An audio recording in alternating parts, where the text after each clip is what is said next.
3:47 in the morning, Belgorod Oblast. A moonless sky, ink black, with no horizon to speak of. 18 miles inside Russian territory, 6 Iskander-M transporter erector launchers sat in a horseshoe formation around a brigade command tent, their crews loading the final telemetry packets for a strike against Kharkiv scheduled for sunrise. The temperature stood at -11 Celsius. Steam rose from the exhaust vents of the vehicle's idling power units and dissolved immediately into the black air above the tree line. The launcher crews moved with the practiced economy of men who had done this dozens of times, checking fuel line connections, verifying targeting coordinates against paper backup sheets, adjusting the erection angle of each launcher to within the half-degree tolerance their fire control documentation required. In the command tent, a duty officer was pouring tea from a steel thermos and setting it on the corner of the main map table. 3 monitoring screens cast a cold blue light across the faces of the watch crew. Nobody spoke above a murmur. The 107th had been in this position for 8 days. The routine had settled over them like the frost settling over the pine forest on every side. They believed they were invisible. They were wrong. 94 seconds was all it took. 94 seconds to erase a brigade that Moscow had spent 7 years building, to neutralize $340 million in strategic capability, and to push Russia's deep strike weapons 80 miles further from the Ukrainian border than they had ever been since the war began. This is the story of Operation Midnight Harvest, and the 9-minute window that almost did not exist. What you are about to hear was assembled from declassified Maxar WorldView-3 satellite imagery dated January 14, 2026, after-action reports filed by Ukraine's main Directorate of Intelligence, intercepted radio traffic from the Russian Western Military District, and the testimony of a single defecting signals officer whose name would not be spoken aloud in any Russian barracks for the next 40 years. By the time this story ends, you will understand how 2 Su-24M strike aircraft slipped past the densest air defense umbrella in Europe, why a single shift rotation became the most expensive 9 minutes in the history of the Russian aerospace forces, and what a 31-year-old Ukrainian pilot named Oleksiy Kovalenko whispered into his oxygen mask the instant his weapon's release light turned green. Stay with me. The details are sharper than you think. What pulled me into this story was not the warheads. It was the calendar. 11 days. 11 days of patience inside a war that usually rewards speed. Every other breakthrough in this conflict came fast. Defection, interrogation, strike within 48 hours. Here, the Ukrainians waited. And waiting, it turned out, was the most lethal thing they could do. Begin on January 3, 2026. A bitterly cold night near the Ukrainian town of Vovchansk, 15 kilometers from the Russian border. A man in a civilian parka with no insignia and a small black backpack walked through a stand of pine forest along a path that locals had used for smuggling cigarettes since the 1990s. He was 44 years old. His name was Major Konstantin Belov.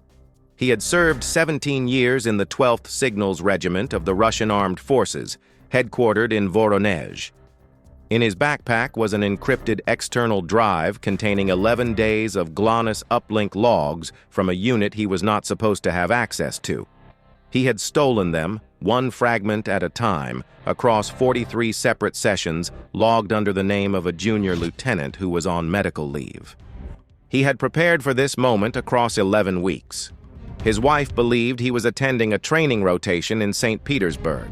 His colleagues believed he was logging routine maintenance sessions on a secondary workstation that nobody else needed. Only Belov knew the actual shape of what he was doing, and even he could not have told you in precise terms at which exact moment he crossed the line between dissatisfaction and treason. The decision did not arrive as a single moment. It arrived the way a river finds a channel through soft ground, a little pressure here, a little erosion there, until one morning you wake up and the water is already somewhere it was never supposed to be and there is no path back upstream. He had memorized the crossing point through the tree line from a civilian hiking map. He had worn civilian clothing for 2 weeks before the crossing, so that the habit of dressing that way would not feel unusual on the night he finally walked. When Ukrainian border guards stopped him at the edge of the tree line, he raised his hands and said 2 words in clear Russian: defection, intelligence. Within 90 minutes, Belov was on a helicopter to Kharkiv. The helicopter set him down on a rooftop in the eastern district of Kharkiv at 2:17 in the morning. The rooftop was unmarked. The men waiting for him were not in uniform. The first questions they asked him had nothing to do with the drive. They were questions about small details. His shoe size, the name of the primary school he attended in Novosibirsk, the color of the curtains in his apartment in Voronezh. They asked them flatly, without warmth or hostility, and the questions went on for 22 minutes before anyone in the room acknowledged that he was carrying anything in the backpack at all. This was standard protocol. A man arriving under extreme psychological stress who is asked to produce what he has brought before the questioners have assessed his baseline will sometimes hand over what he was told to hand over rather than what he actually carries. The SBU assessment team in Kharkiv had debriefed 41 defectors in the 22 months prior to Belov. Of those 41, 6 had arrived carrying fabricated material alongside genuine material, and 2 had arrived carrying nothing but a convincing cover story and a planted device. Belov answered every preliminary question without hesitation. His shoe size was 43. The school was number 14 in the Zayeltsovsky district. The curtains were dark green. He watched them write down each answer on a physical notepad, check it against a list, and then move on without any visible reaction. When they finally asked him about the drive, he removed the backpack from his shoulders, set it on the table, and said nothing more. The lead assessor, a woman in her early 30s who had not introduced herself by name, opened the backpack, looked at the drive, closed the bag, and left the room without speaking. Belov sat in his chair and stared at the wall and waited. Nobody offered him tea. Within 6 hours, the drive was on a desk inside a building on Volodymyrska Street in Kyiv, in front of a 48-year-old woman wearing a wool cardigan over her uniform and drinking her 3rd coffee of the morning. Her name was Colonel Iryna Marchenko. She ran SIGINT analysis for the joint cell between Ukraine's SBU and GUR military intelligence. She had been waiting for a defection like this for almost 2 years. She did not say a word for the first 11 minutes she spent reading what the drive contained. Her analysts, watching from the far end of the room, later said it was the longest 11 minutes any of them had ever experienced in that building. What the drive contained was a map, not a paper map, a behavioral map. Every signal, every uplink, every routine handover of frequency between the GLONASS satellite constellation and a single Russian brigade, charted in 11 days of unbroken metadata. The brigade was the 107th Iskander-M Brigade of the Russian Western Military District. 6 launchers, 1 command post, 42 support vehicles, and as of January 3rd, they were moving south. The 107th had been ordered to a forward staging area in Belgorod Oblast, 29 kilometers northeast of the city of Belgorod itself, at coordinates 50.4 degrees north, 36.6 degrees east. The area had been chosen for a reason. It sat under the overlapping coverage of 2 S-400 air defense battalions. To the north, the 1st Battalion, call sign Fortress North. To the south, the 2nd Battalion, call sign Fortress South. Their radar cones overlapped in a way that on paper left no seam, no gap, no corridor, no approach vector that an incoming cruise missile could exploit without being detected, tracked, and destroyed long before it reached the target. The 107th's commander, a 53-year-old colonel named Viktor Sorokin, had personally inspected the site 3 weeks earlier and signed a report describing the position as, and the words were his own, structurally impenetrable to NATO-class cruise weapons. Sorokin was wrong about that. He would not live long enough to learn just how wrong. The stakes changed the moment Marchenko found the gap. because acting on what she found meant more than planning a strike. It meant revealing the existence of an intelligence source at a level of precision that would tell Moscow exactly which signals channels had been compromised, exactly which data streams had been intercepted, and exactly how deep the penetration of their own communications infrastructure had gone. Using Belov's drive meant burning Belov, and everything connected to Belov. In a war where every intelligence asset is irreplaceable, spending one to run a single strike operation was a decision that had to go all the way to the top. Marchenko spent 2 days cross-referencing Belov's data against Ukrainian signal intercepts collected by Bureau of Special Operations listening stations near Sumy. The pattern she was looking for was not in the signals themselves. It was in the gaps between them. Every radar system in the world has to hand off coverage during shift rotations. Operators stand up, operators sit down, console seats are warm for the next crew, tea is poured, cigarettes are extinguished, and for a brief window, attention drops. Marchenko was hunting a single, repeatable, predictable seam between Fortress North and Fortress South. She did not find it on the first pass. The first 2 days produced nothing that she was willing to certify as a pattern rather than noise. Marchenko had spent enough time reading signals intelligence to know the difference between a gap that was real and a gap that was a shadow cast by incomplete data. She ran a second cross-reference against satellite imagery from 3 separate Maxar passes over the Belgorod sector taken across 30 days, correlating each image timestamp against the GLONASS metadata from Belov's drive. On the 3rd day, she pulled the analysis reports of 2 previous Ukrainian ground strikes in the southern Belgorod area, neither of which had been particularly successful, and noted that both had been executed in a window between 3:30 and 4:15 local time. Neither strike team had understood why they chose that window.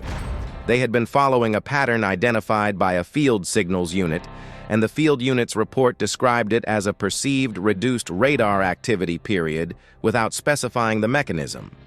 The perceived reduced radar activity period turned out to be the same 9-minute seam. 2 prior Ukrainian operations had stumbled across it without ever knowing what it was. Neither had been designed precisely enough to exploit it. Marchenko was designing precisely enough. She found it on the morning of January 8th. Every 24 hours, at exactly 3:47 local time, the Southern Battalion's primary tracking radar reduced its sweep rate by 60% for 9 minutes, while the Northern Battalion's backup array warmed up. 9 minutes. Not 8, not 10, 9. Identical, every single night, for the entire 11-day window Belov had captured. The Russians had built a clock for their enemies and forgotten to look at it themselves. The most surprising thing in this story is not that the Russians had a gap. It is that they had the same gap every night for years, and nobody on their side had ever audited it. In a military that prides itself on procedural rigor, this was not a failure of discipline. It was a failure of imagination.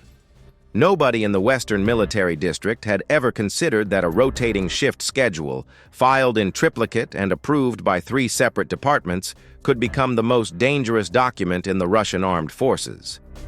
Marchenko presented her findings on the evening of January 9th in a windowless room beneath the General Staff Building in Kharkiv. 11 people were present, 3 generals, 2 Air Force officers, 1 British liaison whose name remains classified, and the commander of the 7th Tactical Aviation Brigade, the unit that flew Ukraine's surviving Su-24M strike aircraft from a dispersed airfield 20 kilometers west of Poltava. By the time the meeting ended, the operation had a name: Midnight Harvest. It had a target, it had a window, and it had 2 pilots. Major Oleksiy Kovalenko was 31 years old, born in Cherkasy, a graduate of the Ivan Kozhedub National Air Force University class of 2016. He had logged 490 combat sorties since February of 2022. He had flown through more Russian air defenses than any active Su-24M pilot in the Ukrainian Air Force. He had been shot at, missed, and kept flying. His wingman for Midnight Harvest was Captain Denis Sidorenko, 28 years old, from a village outside Dnipro, married, 2 children, the youngest born during the first year of the full-scale invasion. Their call signs for the mission were BUREVY-ONE and BUREVY-TWO. BUREVY is the Ukrainian word for tempest. Kovalenko and Sidorenko had flown together for 19 months. They had first been paired on a training exercise that neither of them expected to lead anywhere in particular, and they had remained together because their approaches to the same tactical problem were, in the assessment of their wing commander, almost precisely complementary. Kovalenko was a conservative airman, precise and methodical, the kind of pilot who ran his pre-flight checklist twice, even when the line chief had already cleared the aircraft. Sidorenko was faster in his decisions and more comfortable with ambiguity, the kind of pilot who could read a changing threat picture and respond in the time it took another man to finish his first thought. Together, they had the complete profile. Individually, both were excellent. In combination, in a high-pressure penetration mission against layered air defenses with a 9-minute window and no margin for either indecision or imprecision, they were what the planners needed. Neither pilot was told, during the initial briefing on January 9th, that they had been selected partly because their combined psychological assessment scores had been run through an algorithm designed to predict pair performance under extreme time pressure. They were told they had been selected because they were the most experienced Storm Shadow delivery crew in the Ukrainian Air Force. Both things were true. The aircraft they would fly were not new. The Su-24M is a variable geometry strike fighter designed in the early 1970s, built in the 1980s, and modernized by Ukrainian engineers in workshops that were, technically speaking, not supposed to exist. The airframe is loud, thirsty, and requires expert hands to keep it below its designed service ceiling. What was new was the weapon. 8 British-supplied Storm Shadow cruise missiles, each weighing 1,300 kilograms, each carrying a Broach tandem warhead. Broach stands for Bomb Royal Ordnance Augmented Charge. It uses a precursor-shaped charge to blast open a penetration channel through concrete or hardened earth, followed immediately by the main warhead detonating inside the breach at maximum confined pressure. The warhead is designed for hardened command bunkers, the kind that are supposed to survive a direct hit from anything except a bunker buster. The Storm Shadow carries something considerably worse than a bunker buster. The missile itself flies at near sea-level altitude after launch, follows a preloaded terrain map, and arrives at its target along an attack heading chosen by the planners rather than the aircraft. Its imaging infrared seeker identifies the target in the final seconds and adjusts its impact point with a precision measured in meters. In theory, the missile is undetectable until the final 8 seconds of its flight. In practice, theory and reality often disagree. The planners of Operation Midnight Harvest needed them to agree for 94 seconds. On the night of January 12th, 2 days before the strike window, the operation almost died. A Russian Tu-214R strategic reconnaissance aircraft conducted an unscheduled pass over the southern sector of Belgorod Oblast, lingering above the 107th staging area for 41 minutes. The pass was not part of any known Russian air patrol rotation. Marchenko's analysts watched it on Ukrainian over-the-horizon radar with a level of dread that none of them put into writing. If the Tu-214R had detected anything unusual in the staging area, if Sorokin had ordered the brigade to disperse or relocate, the entire operational window would collapse. For 6 hours, the planning cell waited for movement signals from Belov's GLONASS logs. Nothing came. Belov himself, who had been brought into the planning room under armed escort to interpret raw metadata in real time, examined the post-pass uplinks and announced, in a voice that was almost too quiet to hear, that the Russians had detected nothing. The Tu-214R had been on a routine atmospheric survey. The crews had not even looked at the ground. The scare changed something, though. Sorokin, perhaps out of caution, perhaps out of operational routine, ordered the 107th's launchers to top off their fuel cells 1 day early. All 6 Iskander-M transporter erector launchers were fully fueled as of January 13th. That single decision, made for reasons that had nothing to do with Ukrainian intelligence, would compound the destructive yield of the strike by an order of magnitude. Fully fueled ballistic missile systems do not just burn when hit, they detonate.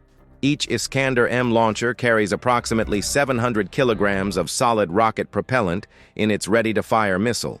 6 launchers, 4,200 kilograms of propellant, sitting in the dark, waiting for sunrise.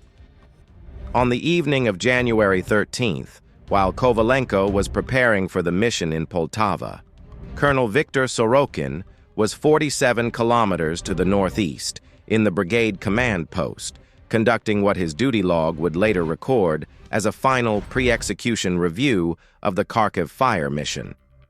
He had been awake for 18 hours. His staff had been awake for 22. The targeting package had been reviewed 3 times and found correct on each review. Sorokin was not a careless officer. His service record, which Ukrainian intelligence analysts would reconstruct from captured documents in the weeks after the strike, showed a man who had risen through the command hierarchy precisely because he did not take shortcuts. He had received 2 commendations for operational planning discipline in the previous 18 months. He had implemented, on his own initiative, a double-check protocol for all fire mission coordinate uploads that had caught and corrected 2 data entry errors before they could become operational failures. He was, by the metrics his institution used to measure such things, very good at his job. What his institution's metrics could not account for was whether any of his procedures included the possibility that the gap in his air defense umbrella had already been found by the people he was about to strike. Sorokin reviewed the Kharkiv coordinates one final time, signed the authorization form, and passed it to his fire control officer. Then he told the duty officer to ensure all crews were rested for a 400 hours execute order, poured himself a small measure from the bottle he kept in his kit bag, and went to sleep. He had made no error. He had followed every procedure his training demanded. He would not wake up. On the evening of January 13th, 12 hours before the strike, Kovalenko sat alone in the squadron briefing room at the Poltava dispersal site and wrote a single sentence on the back of his pre-flight checklist. He did not show it to anyone. He folded the paper twice and slid it into the breast pocket of his flight suit. Years later, in an interview that has not yet been published, he would say that he wrote it as a contract with himself, a promise that if the strike failed, the words on that paper would survive him and somebody would find them and understand what the mission had meant to him personally. What the sentence said, he has refused to disclose. The piece of paper still exists. It is in a fireproof box in his apartment in Poltava. He says he will open it when the war is over. The war is not over. At 22:30 local time on January 13th, 3 hours before the planned launch, Kovalenko and Sidorenko attended a final mission briefing in a room with no windows and 2 armed guards outside the door. Present were the mission planner, a signals officer who would be monitoring Fortress North and Fortress South radar emissions in real time from a ground station near Kharkiv, and a weapons technician from the Storm Shadow integration team. The weapons technician walked them through the state of each of the 8 missiles mounted to their aircraft. All 8 had been loaded with the specific terrain-following route data calculated by Marchenko's targeting cell. The route included 4 waypoint corrections designed to redirect each missile away from a cluster of civilian structures in the northeastern corner of the target area.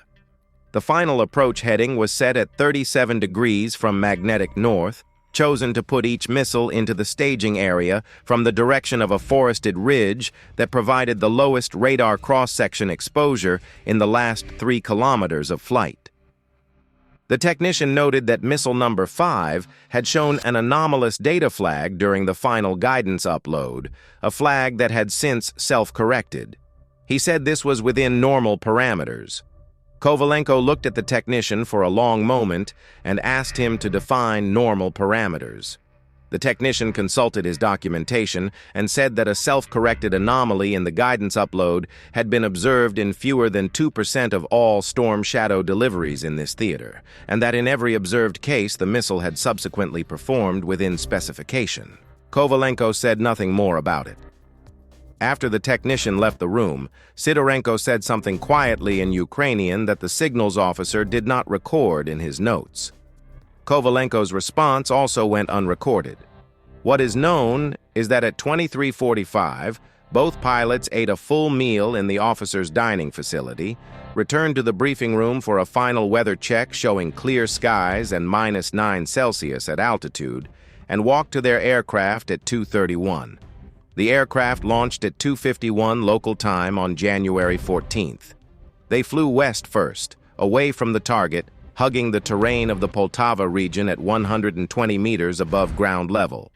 The strategy was deliberate misdirection. Any Russian passive detection system monitoring the emission profile of two Su-24Ms departing their known dispersal airfield would register the aircraft as moving away from the border. By the time the flight path curved north and then northeast toward the launch point, the aircraft would be too close to the target for a standard intercept to be mounted in time. They turned north over a forest near the village of Reshetelivka. They turned east near a frozen lake outside Krasnorod. They flew in radio silence. They flew without external lights. They flew with their identification transponders disabled and with their onboard radars receiving rather than transmitting. The Su-24M, for all its age, is exceptionally quiet on passive electronics when the crew knows what to do. Kovalenko and Sidorenko knew exactly what to do. The two aircraft maintained a lateral separation of 12 kilometers throughout the transit, far enough apart to prevent a passive sensor from resolving them as a single formation, close enough that if the ground monitoring station near Kharkiv reported an unexpected radar activation, Kovalenko could shift his heading and rely on Sidorenko to follow within 4 seconds. They had briefed that contingency twice. They did not need it. The flight from takeoff to weapons release lasted 1 hour and 1 minute. During that hour, neither pilot transmitted on any frequency.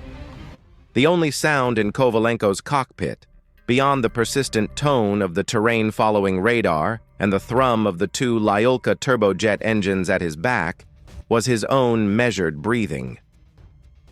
He later described that hour as the quietest he had experienced in 4 years of war, and simultaneously the loudest, because in the absence of every other sound, each correct instrument reading and each routine system tone registered with an acuteness that ordinary flight never produced. Everything was exactly as it should be. That was the most unsettling part.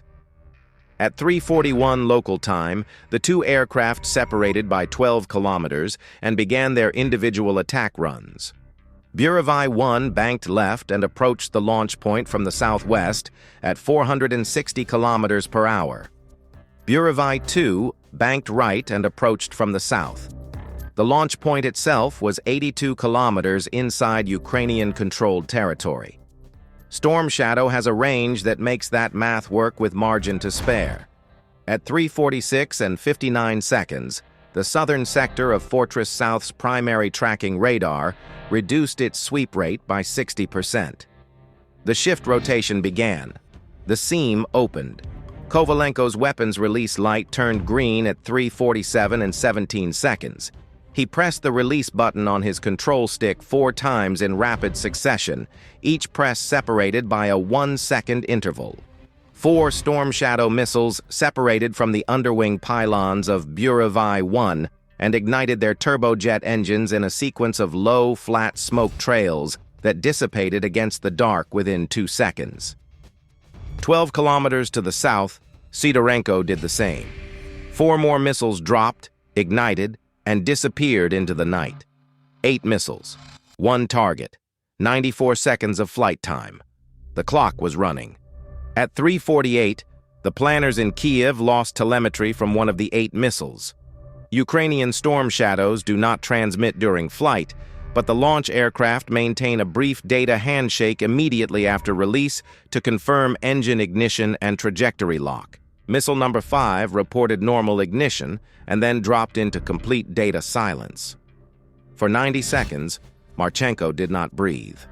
If a storm shadow malfunctioned and impacted short of the target over Russian territory, debris would land in a wheat field somewhere in Belgorod Oblast, and a Russian recovery team would tow what remained of it back to Voronezh and spend the next 6 months reverse engineering the guidance system, the warhead design, and the routing algorithm. The operation would deliver a propaganda gift alongside an intelligence catastrophe of the first order. Marchenko stood with her hands flat on the table and stared at the screen. Nobody in the room spoke. Nobody moved. The clock showed 3:49 and 33 seconds. Then, at 3:49 and 40 seconds, the satellite feed picked up the first flash. A second flash followed within 0.6 seconds. Then a third. Then 4 more in a tight, overlapping rhythm that registered as a single sustained bloom of white-orange light on the thermal sensor. Then a final detonation, substantially larger than the others, which the analysts would later identify as missile number 5 impacting the brigade command post directly center mass. The silent missile had not malfunctioned. It had simply chosen to be quiet about doing its job. The detail that stayed with me longest from this operation was the symmetry.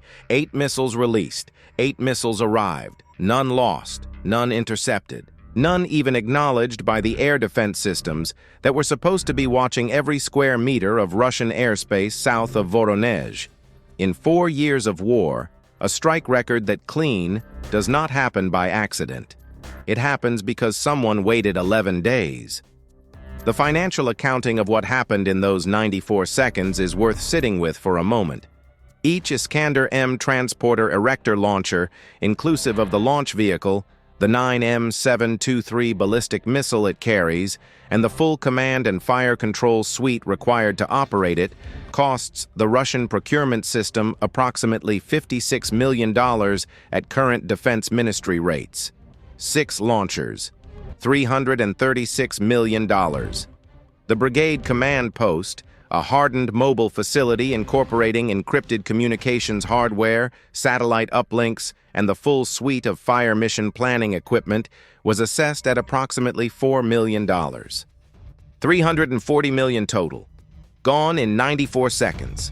That is roughly $3.6 million per second. 6 Iskander-M launchers, fully fueled. The broach warheads breached the launcher casings, and the propellant ignited under containment pressure. The resulting overpressure tore through the staging area in a series of overlapping shock waves that Ukrainian seismic monitors near Kharkiv registered as a single sustained tremor lasting 11 seconds. The horseshoe formation that Sorokin had arranged his launchers in, designed for mutual support and coordinated fire, became a force multiplier for the destruction. Each successive detonation fed pressure into the next. The craters would later measure between 11 and 14 meters in diameter. The brigade command post never had a chance. Sorokin was inside it, leaning over a tactical map, finalizing the firing order that was supposed to be transmitted to his launchers at 400 hours. He died holding a grease pencil. The strike package against Kharkiv was never sent. The cities of Kharkiv and Sumy slept through the night without knowing that something $340 million in value had been neutralized 47 kilometers to their northeast. If you spend enough time inside the documents of modern war, you start to see something that nobody inside those buildings wants to say out loud. The Russian military, for all its scale, has built itself on procedural routines that nobody inside the institution is permitted to question. The 9-minute gap was not classified. It was not secret. It was a scheduling document, filed in triplicate, approved by 3 departments, published in an internal rotation log that every battalion in both S-400 units could access. Nobody reviewed it for security implications. Nobody was authorized to. And that single institutional habit, The assumption that internal process equals internal security cost Moscow $340 million in 11 seconds of opportunity that one Ukrainian intelligence officer spent 11 days finding. At 3:51 and 12 seconds, the seam closed. Fortress North's backup array completed its warm-up cycle. Fortress South's primary radar returned to full sweep rate. The shift rotation ended.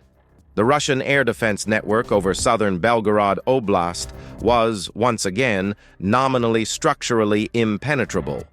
It just no longer had anything inside it worth defending. Kovalenko and Sidorenko did not learn that the strike had succeeded until they landed back at the Poltava dispersal site at 4:23 local time. They had flown the entire return leg in the same radio silence they had maintained on the way out. When the canopy of BUREVY-ONE opened, the ground crew chief, a 47-year-old senior warrant officer named Bohdan Timchenko, climbed the boarding ladder and put his hand on Kovalenko's shoulder. He did not say anything for a long moment. Then he said 3 words.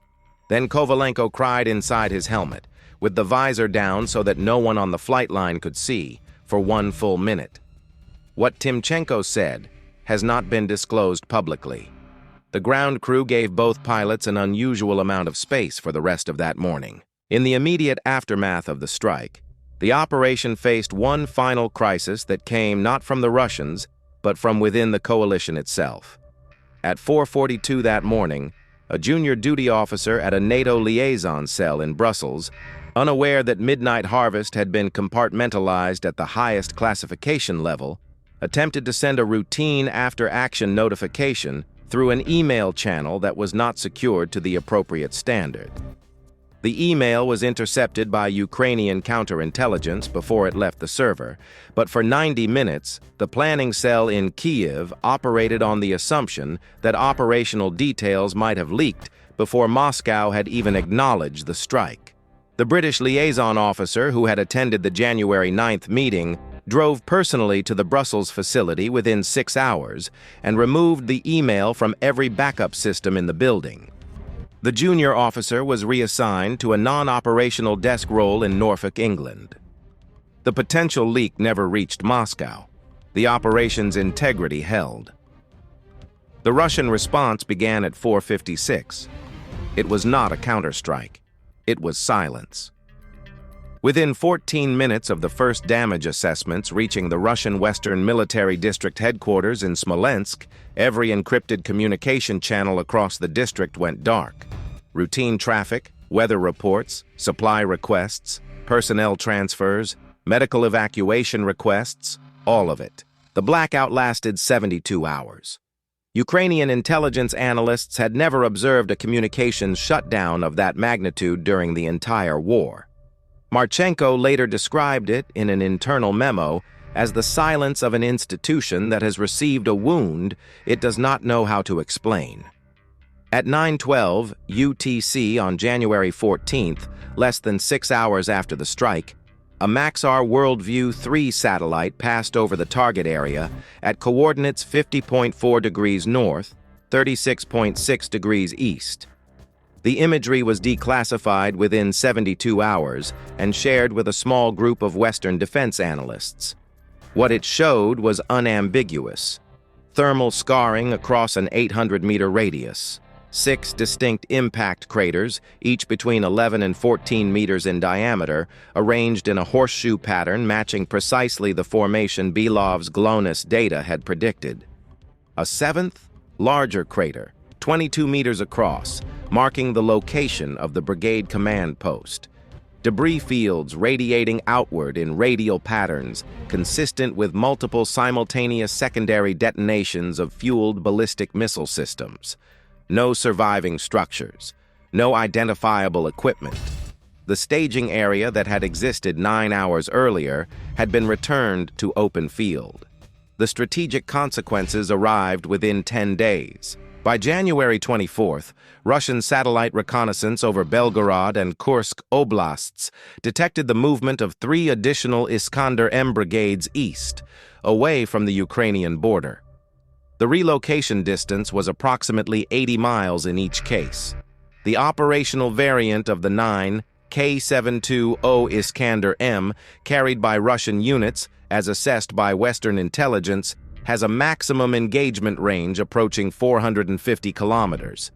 80 miles further east, removed 3 brigades from effective engagement range against both Kharkiv and Sumy.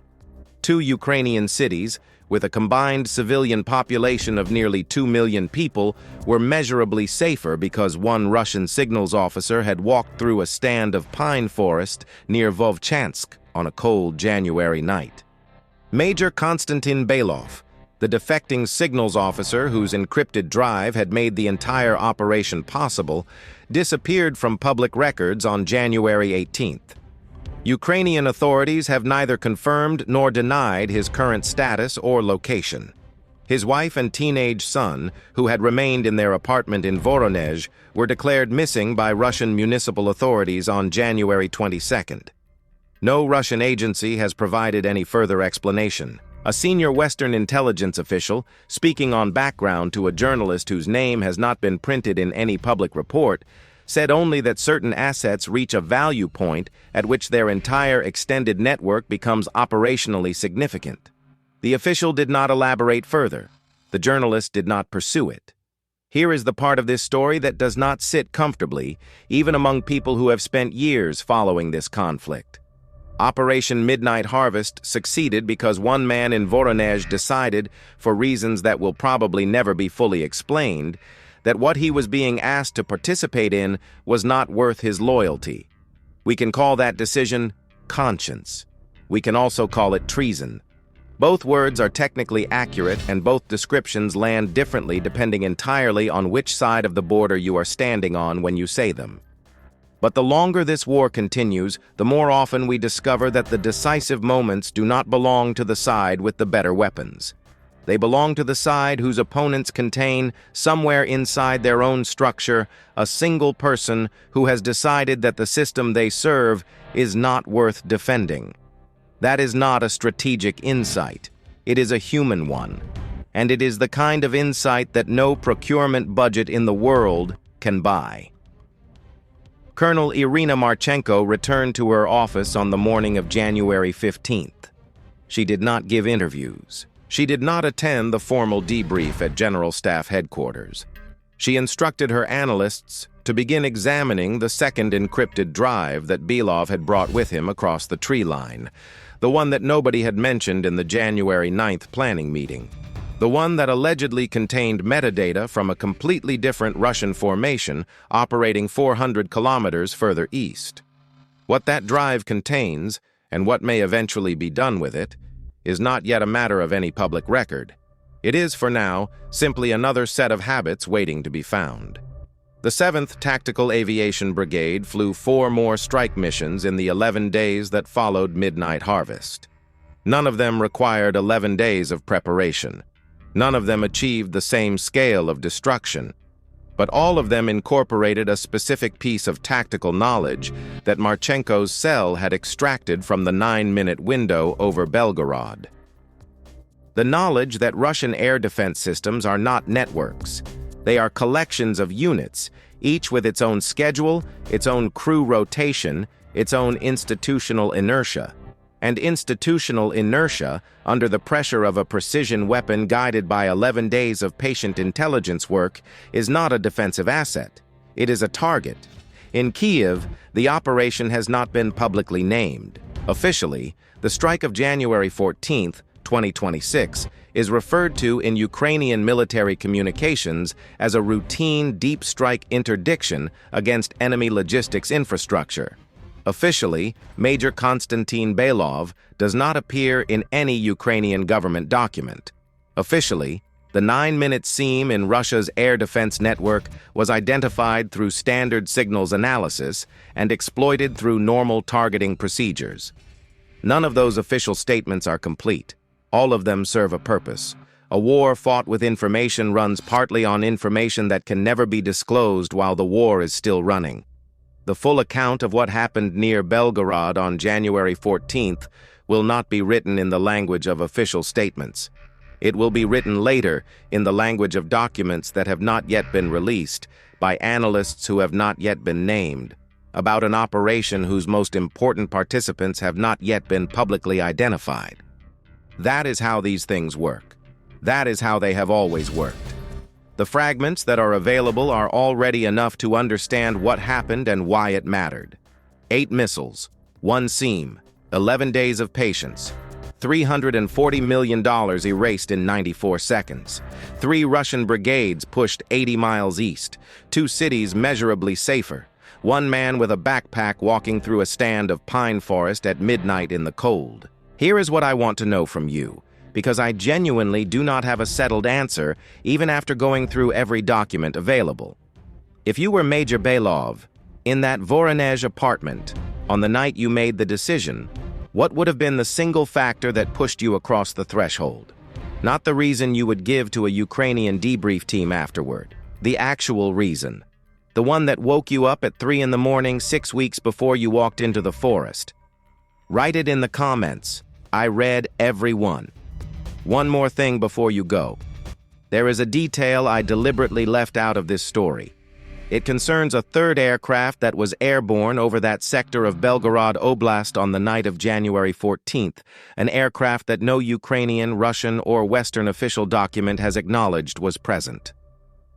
Its presence may have been the actual reason the 9-minute gap was finally exploited after years of being known, but never acted on.